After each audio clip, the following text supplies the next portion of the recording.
அதாவது ரிஜி, விருதுநகர் மாவட்டம் சிவகாசி அருகே உள்ள சொக்கலிங்காபுரம் பகுதியில் ஞானவேல் என்ற பட்டாசு ஆலை செயல்பட்டு வருகிறது.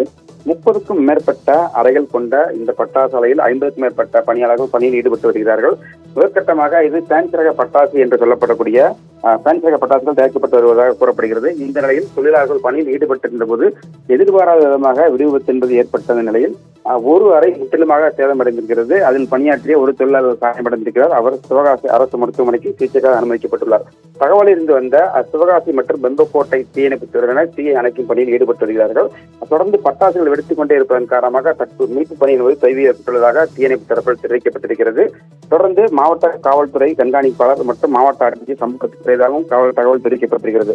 தீபாவளி இன்னும் சில தினங்கள் மட்டுமே இருக்கக்கூடிய நிலையில் பட்டாசு உற்பத்தி என்பது தீவிரப்படுத்தப்பட்டிருக்கிறது. இத்தகைய நிலையில் சட்டவிரோதமாக பட்டாசுகளை பதுக்குபவர்கள் மற்றும் விற்பவர்கள் மீது நடவடிக்கை எடுக்கப்பட்டு வரக்கூடிய தனி குழுக்கள் அமைக்கப்பட்டிருக்கிறது. இந்த நிலையில் இந்த விபத்து என்பது தற்போது பேசுபொருளாகியுள்ளது.